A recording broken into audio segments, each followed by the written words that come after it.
할렐루야. 옆에 있는 분들과 우리 인사하겠습니다. 진지 잡수셨습니까? 식사하셨습니까? 서양에서는 굿모닝 인사할 때에 한때 우리 민족은 진지 잡수셨습니까? 또 식사하셨습니까? 밥 먹었니? 이렇게 인사할 때가 있었습니다. 이스라엘 역사에도 보면 가장 배고팠던 시대가 있었습니다. 바로 로마의 식민지로 살던 예수님 시대의 유대인들입니다. 그들은 장사를 해도 농사를 지어도 높은 세금으로 다 빼앗아 가기 때문에 대부분이 가난하고 힘들고 억울하고 배고픈 상태로 살아갔습니다. 그런 유대 사회에서 예수님께서 오셔서 산 위에 올라가십니다. 그리고 제자들을 불러 모아서 그들에게 이렇게 선언하셨습니다. 의에 줄이고 목마른 자는 복이 있나니 저희가 배부를 것이며, 의에 줄이고 목마른 자는 복이 있나니 그들이 배부를 것이며. 밥을 먹어야 배가 부르지요. 먹고 살아야 다른 것도 우리가 찾을 수 있는 거 아닙니까? 에이브라함 메슬로우라고 하는 욕구 단계 이론의 창시자가 있습니다. 그분이 한 말이 이겁니다. 사람은 기본적으로 그 생리적인 욕구가 해결이 안 되면 그 다음에 상위 욕구로 중심 욕구가 옮겨가기가 어렵다.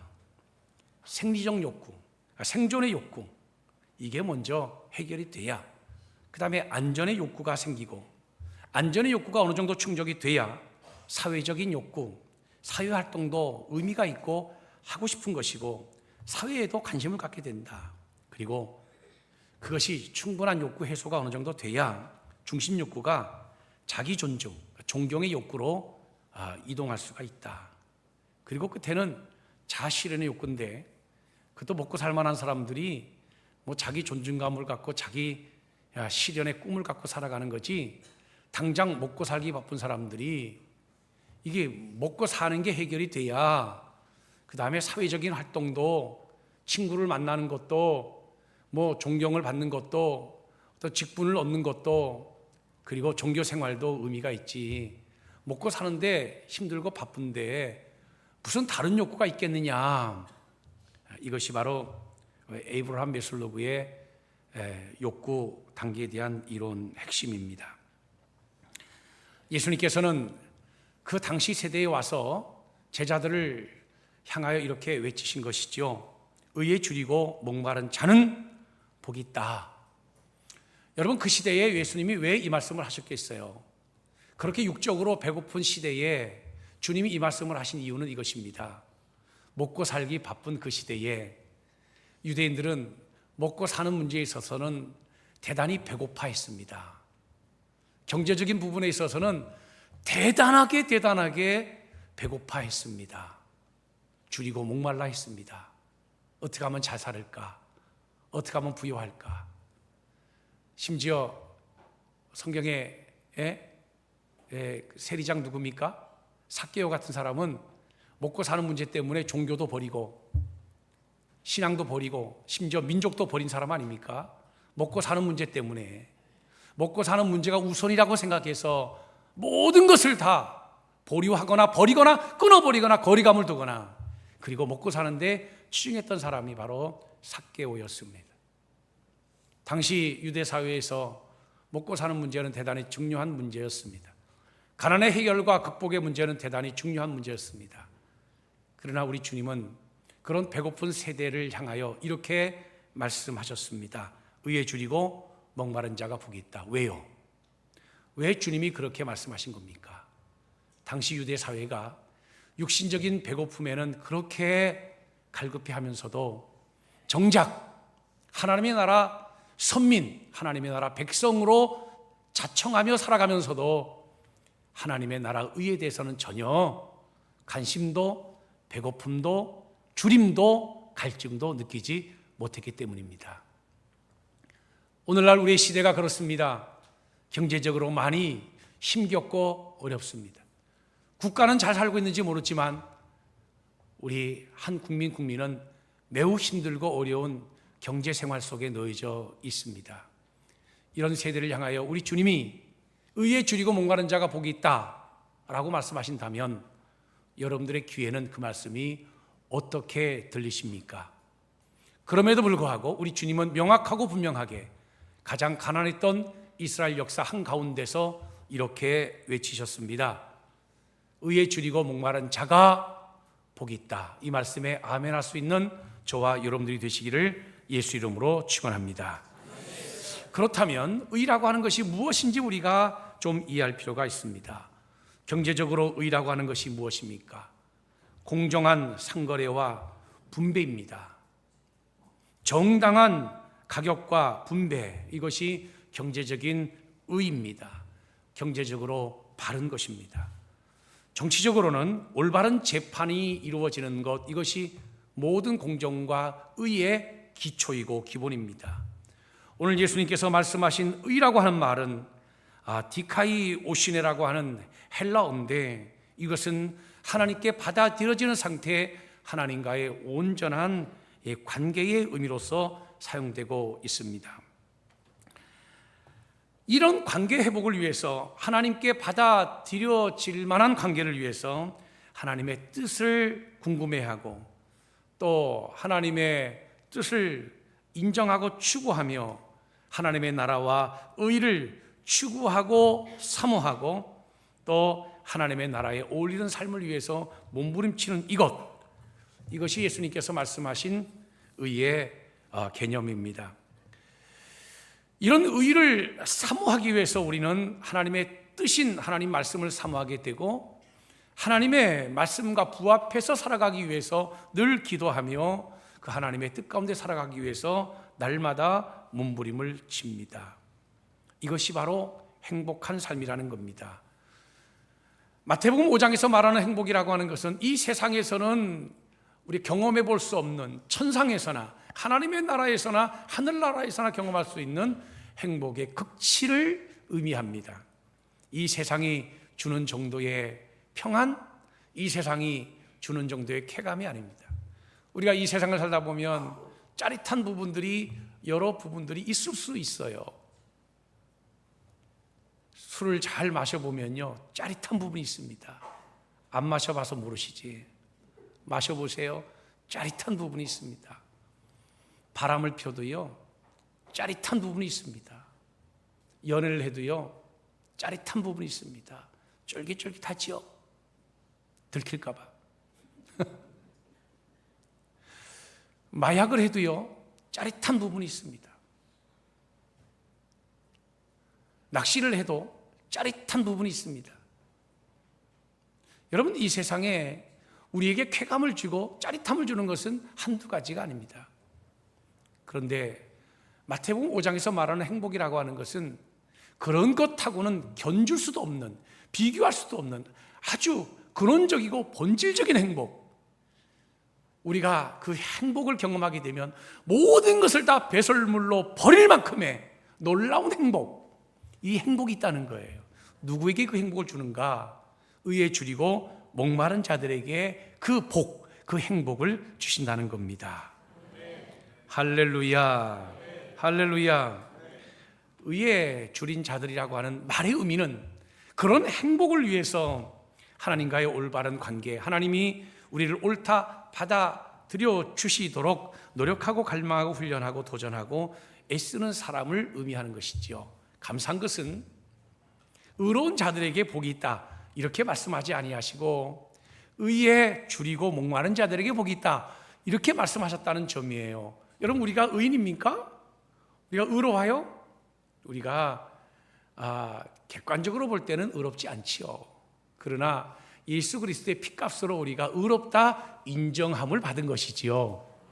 할렐루야. 우리는 결코 완전하지 않습니다. 그런데 하나님 앞에서 우리가 의로워지기 위해서 그 의를 사모하고 의를 추구하며 의에 대해서 목말라하고 배고파하는 상태, 그 상태가 복이 있다라고 말씀하는 거예요. 결코 우리가 완전해야 복이 있다 이 말씀을 하시는 것이 아닙니다. 우리 인생에 여러 가지 삶의 문제가 있어요. 당시 이스라엘 민족, 유대인들뿐만 아니라 오늘 우리들에게도 여전히 생존의 문제, 또 안전이라고 하는 불안감, 또 사회적인 활동 속에서의 여러 관계의 어떤 딜레마, 갈등들, 또 존경받고 싶어, 인정받고 싶어 애쓰지만 내가 소외되는 것 같은 외로움들, 여러분 우리도 얼마든지 이 세상에서 어려움을 겪을 수 있습니다. 그러나 그럼에도 불구하고 그 근원은 역시 영적인 문제라고 하는 점을 주님이 분명히 말씀하고 있는 겁니다. 영혼이 잘 되면 범사가 잘 되고 강건하게 되는 줄로 믿으시기를 바랍니다. 여전히 우리의 삶의 문제의 가장 본질과 근본은 바로 영적인 문제에 있어요. 영혼이 잘 되면요, 우리의 정신이 온전하여지고, 우리 정신이 잘 되면 육체라고 하는 것은 정신이 명령하는 대로 움직이는 것이 우리의 육체 아닙니까? 그래서 본질적으로 신앙이 바르고 신앙이 건강해야 건강한 인간상이 된다는 거예요. 오늘 저와 여러분들이 이 말씀 듣고 먼저 그 나라와 그 의를 추구하고 구하는 자들이 되어 하나님께서 우리에게 주시는 놀라운 은혜와 풍성한 축복들이 가득하는 저와 여러분들 모두가 되기를 예수 이름으로 축복하고 축원합니다. 복이라고 하는 것은 이런 점에서 볼 때에 소유에 있는 것이 아니라 무엇을 추구하며 살아가고 있는가라고 하는 우리의 방향에 있다라고 하는 것을 알 수 있습니다. 스코틀랜드의 목사이기도 하고 신약학 전공한 신약학자이기도 하신 분이 계신데 윌리엄 바클레이입니다. 이분이 한 말이 이거예요. 하나님은 우리가 한 생을 살면서 무엇을 성취하였는가, 어떻게 성공하였는가를 놓고 우리를 판단하기보다 우리가 평소에 어떤 꿈을 가지고 세상을 살았는가라고 하는 것으로 판단하시기를 원하신다. 소유 중심의 신앙은 사실은 한계가 있어요. 그 소유에 대한 문제가 부딪히게 되면 신앙생활을 우리가 포기하거나 멀리하거나 놓게 됩니다. 그러나 우리가 추구하는 분명한 꿈과 방향이 맞는 인생은 결코 낙심하거나 쓰러지지 않습니다. 목사는요, 진리를 붙들고 씨름하면 그 교회가 크던 작던 결코 목회를 포기하지 않아요. 정년퇴임합니다. 싫어요? 나는 대답 안 하면요 한 90까지 할 겁니다. 교회가 크던 작던 설교를 가지고 정말 씨름하는 목사는 견뎌요. 교회가 커지기 때문에 견디는 게 아니에요. 먹고 살만하기 때문에 견디는 게 아니에요. 목사가 인정받기 때문에 견디는 게 아니에요. 목사가 진리를 붙들고 씨름하면요 그 진리가 그 목사를 붙들어요. 견뎌내는 거예요. 교회가 크던 작던 견뎌내는 것입니다. 그런데 하나님 말씀 가지고 씨름하지 않고 어차피 그 말씀이 그 말씀이고 교인들은 반은 졸고 반은 눈 떠 있는데 그저 연속극 얘기는 하다가 성경 본문 한 구절 읽고 끝내고, 정치 얘기하다가 성경 구절 한 구절 그냥 읽고 끝내고, 연예인들 얘기하다가 그냥 성경 구절 한 구절 끝에 대고 끝내고, 목회자 가정 얘기 기껏 그냥 하다가 본문 말씀 성경 구절 하나 읽어주고 끝내고, 이렇게 여러분 설교하게 되면 교회가 만약 그렇게 함에도 불구하고 성장한다, 그 목사는 교만하여 넘어집니다. 교회가 성장하지 않고 부흥하지 않으면 그 목사가 낙심해서 쓰러집니다. 목사만 그럴까요? 교인도 마찬가지입니다. 하나님의 말씀을 붙들고 씨름하지 않는 성도들요, 하나님의 나라의 의를 붙들고 씨름하지 않는 성도들, 설령 직분을 가졌다 할지라도 그것은 충성 아니에요. 봉사입니다. 충성과 봉사의 차이가 뭔 줄 아세요? 충성은 중심을 가지고 하나님을 섬기는 거예요. 봉사는요, 여건대로 하는 겁니다. 여건 되면 하고 여건 안 되면 못 하는 거죠. 그게 봉사입니다. 하나님의 말씀을 도외시하고 제쳐놓고 봉사하는 봉사가, 헌신하는 헌신이 그렇게 오래 갈까요? 하나님의 진리의 말씀을 붙들지 않고 씨름하는 직분은 결코 오래 견뎌내지 못해요. 제가 늘 정치에 대한 관심을 갖는 분들에게 저 자신에게도 들려주는 이야기고 남들에게도 늘 들려주는 이야기가 있습니다. 직분보다 더 중요한 것은 역할이라고요. 직분에 신경 쓰지 말고 제발 역할에 좀 신경을 써라. 직분을 받고 역할을 감당하지 못한다면 그것처럼 더 큰 징계와 심판이 어디 있겠습니까? 천사도 흠모할 만한 직분을 우리에게 주셨는데 그 직분 감당하지 못한다면 그거 얼마나 하나님 앞에 불행한 것입니까? 그러므로 직분이 중요하지 않다는 것이 아니라 그것보다 더 중요한 것은 역할이에요. 역할 말입니다. 할렐루야, 할렐루야.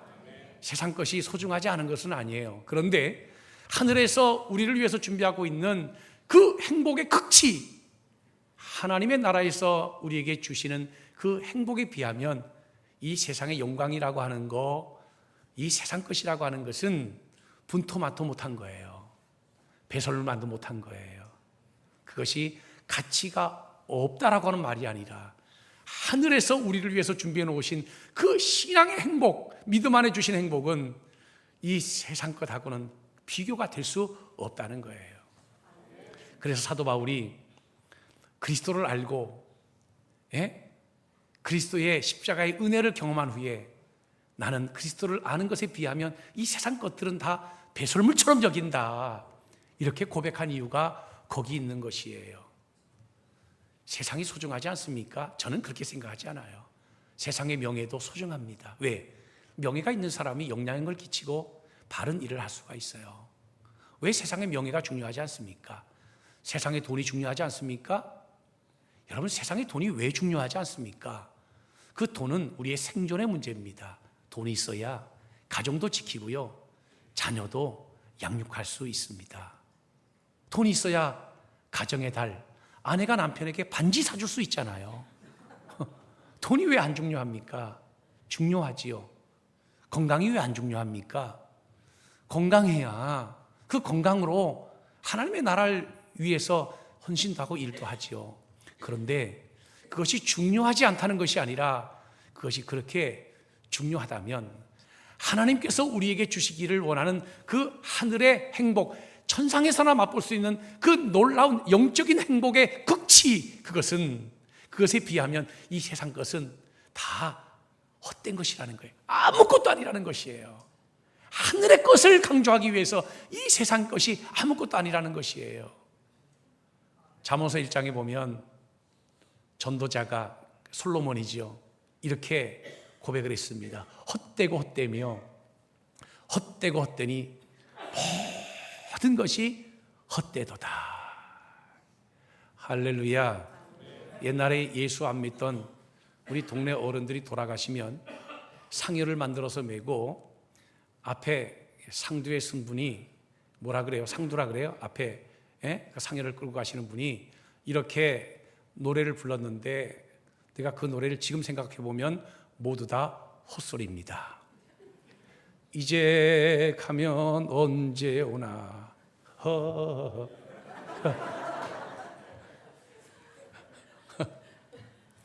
병풍에 있는 황개가 살아나려나 거기 헛소리 들어보면요, 군밤에서 싹이 나려나 군밤에서 어떻게 싹이 납니까, 여러분? 그래서 헛소리라는 거예요. 빌헛자. 그래서 상여 메고 갈 때 이게 헛소리예요. 왜 인생이 중요하지 않습니까? 왜 인생이 의미가 없습니까? 그런데 하늘나라에 하나님께서 준비하신 그 놀라운 행복, 그 우리가 경험하지 못해서 그렇지, 그 놀라운 행복에 비하면 아무것도 아니라는 거예요. 적절한 비유인지는 모르지만 담배요, 그거 별거 아니에요. 마약의 맛을 보시면요 그거 별거 아니야. 그게 그거 가지고 그래요. 연애해서 결혼하는 거, 그 짜릿함은 그거 별거 아니에요. 몰래 바람 펴보세요. 쫄깃쫄깃합니다. 아멘 안 하는 여러분들을 저는 사랑하고 존중합니다. 수가성 여인이 결혼을 5번 했고 지금 있는 내 남편도 내 남편이 아니다, 이렇게 말씀하셨을 때 수가성 여인은 깜짝 놀랐어요. 세상이 주는 물을 마시면 너희 갈증이 해결되지 않는다. 내가 주는 물을 마셔야 너의 본질적인 갈증이 해결된다. 바꾼다고 해서 해결되는 게 아니에요. 주님의 은혜를 우리가 경험해야 본질적으로 인간은 행복해지는 거예요. 거듭 말씀드립니다마는 우리 마음속에, 사람의 마음속에는 전부 다 큰 구멍이 있는데 그 구멍은 하나님으로 채우기 전에는 절대 채울 수 없는 구멍이에요. 하나님을 우리가 믿고 하나님을 바라봐야 돼요. 사람이 배가 고프면요, 돼지우를 찾는데요. 근데 진짜 배고프면 아버지를 찾는다는 거예요. 여러분, 성경에 보면 둘째 아들의 비유가 있습니다. 일명 탕자의 비유라 그러지요. 탕자가 아버지 품에 사는 게 답답했지요. 아버지, 나에게 분깃을 미리 주소서. 분깃 가지고 나갔어요. 창기들과 함께 뒹굴며 있는 재산을 다 허비하고 허랑방탕했습니다. 배고픈 탕자가, 그 둘째 아들이요, 어디를 가냐면 돼지 우를 찾게 돼요. 돼지가 먹는 주업 열매를 먹으면서 배고픔을 해결합니다. 그런데 진짜 배고픔이 찾아오니까 탕자가 누구를 찾아가냐면 아버지를 찾아가요. 네? 아버지를 찾아갔더니 아버지가 죽었던 내 아들이 돌아왔다고 끌어안고 목을 안고 손에 반지를, 가락지를 끼워주고 발에 신발을 신겨주고, 다시 신을 신겨주고 새 옷을 입혀주면서 내 아들이라고. 사람이 배고프면 돼지우를 찾지만 진짜 배고프면 아버지를 찾는 것인데, 인간이 배고프면 돈을 찾지요. 근데 진짜 배고프면 하나님을 찾을 수밖에 없는 거예요. 오늘 저와 여러분들이 그 하나님 안에서 행복을 누리는 복된 신앙이 되기를 예수 이름으로 축원합니다. 지금 우리 한국 교회, 한국 기독교가 힘이 없는 이유가 뭔지 아세요? 그 신앙의 본질을 붙들지 않고 신앙의 주변 것들만 붙들고 씨름하기 때문에 사실 신앙이 힘이 없는 거예요. 내가 이러려고 목사 됐나? 내가 이러려고 장로 됐나? 내가 이러려고 권사 됐나? 회의감에 빠져서 낙심하고 있는 이유가 뭐냐면 복음의 가치와 진수를 제대로 알지 못하기 때문에 그런 것이에요. 이런 면에서 볼 때에 전도도 아무나 하는 게 아니라 진짜 갈급한 사람만 전도를 하는 것이죠. 3년 전에 그 진젠돌프 최초의 교회를 제가 갔었습니다. 열심히 달려갔는데도 불구하고 너무 거리가 멀어서 체코하고 독일하고 경계선에 있는데 최초의 교회입니다. 근데 다행히 그 최초 교회를 관리하시는 분이 한국의 장신대를 나온 여자 교육자가 선교사로 관리하고 있었는데, 그 애완견을 끌고 산책을 나왔다가 만나가지고 문을 열어줘서 들어가 봤는데, 그 진젠돌프가 만든 최초의 그 모라비안 교회 문을 열고 들어가 봤더니 거기 요한 웨슬리도 찾아와서 몇 개월 동안 신학적인 논쟁과 토론도 하고 또 거기 교회를 다 개방시켜주고 불을 다 켜줬는데, 그 교회를 보면 중위층에는 파이프 오르간 조그만한 게 하나 있고 나머지는 아무것도 없어요. 그냥 벽이 사방이 다 하얀 페인트입니다. 하얀색입니다. 그리고 조그만한 십자가, 요만한 길이의 십자가, 보일까 말까 십자가 하나 걸어놓고 앞에 테이블 하나, 그게 끝이었습니다. 물어봤습니다. 아니, 이 유명한 교회가 왜 이렇게 교회가 초라하냐? 그때 하는 말이, 진젠돌프의 생각에는 교회란 오직 복음과 교인들만 존재해야 된다. 교회란 복음과 교인들만 존재해야 된다. 할렐루야. 이것이 사실은 우리 개신교회의 정신이에요. 이게 개신교의 정신인 거예요. 런던에 가서 요한 웨슬리 채플, 요한 웨슬리가 개척하여 목회하던 교회에 들어갔는데 그 교회가 제법 그럴싸하게 인테리어가 되어 있어요. 데코레이션도 잘 해놨고. 왜 이렇게 교회가 이쁘냐? 그랬더니 원래 요한웨슬레가 개척했을 때 당시, 목회할 당시에는 교회가 아무것도 없었는데 후대들이 자꾸 인테리어하고 또 인테리어하고 데코레이션하고 그래서 교회가 근사해진 것이다. 원래 교회 본질은 복음이 있고 교인들과의 교제가 있으면 되는 거야. 그게 진짜 본질이고 신앙인 거예요. 우리는 너무 주변 것들을 가지고 씨름하고 있는 겁니다. 여러분, 진짜 신앙과 믿음이 뭡니까? 진리에 대한 사모함, 또 진리에 대한 갈급함, 진리를 붙들고 씨름하는 거예요. 거기서 벗어나면 어떤 사람도 그 신앙 오래 견디지 못해요. 그 진젠돌프가 그런 신앙의 중심이 있었기 때문에 전도자가 된 겁니다. 여러분, 진젠돌프가 백작이거든요. 근데 백작인데 여러분, 그 시대 백작이면, 그렇잖아요. 500년 전에 루터가 종교개혁 한 지가 500년이죠. 500년 살짝 넘었죠. 요한웨슬레가 300년 좀 넘었나요? 근데 그 시대, 여러분, 그 시대의 백작이라고 하는 것은 모든 걸 다 가진 사람이에요. 그런데 진젠돌프가 자기의 모든 재산을 전부 다 가난한 사람들 다 줘버렸어요. 그리고 신발도 신지 않고 맨발로 돌아다니면서 복음을 전한 겁니다. 사람들이 물어봤습니다. 왜 그러냐? 백작이 도대체 뭐 때문에 그렇게 맨발로 신발도 신지 않고 돌아다니면서 복음을 전하느냐? 그랬더니 그 진젠돌프가 한 말이 이겁니다. 내가 이렇게 다니는 것은 나에게는 그리스도에 대한 목마름이 있다. 그리스도에 대한 목마름이 있다. 할렐루야. 그게 진짜 신앙 아닐까요? 그게 진짜 믿음 아닐까요? 여러분, 우리는 이 세상에 발을 딛고 살아가는 하늘나라의 백성입니다. 그러므로 우리에게는 여전히 물질도 필요하고요, 일정의 그 사회적인 지위나 위치도 필요합니다. 물론 건강도 필요하지요. 자존심도 필요합니다. 여러분, 이거 아세요? 진리를 추구하지 않는 사람이 그 진리를 추구하는 그 자리에 무엇을 추구할까요? 무엇을 추구하겠어요? 지식과 자존심, 명예 아닐까요?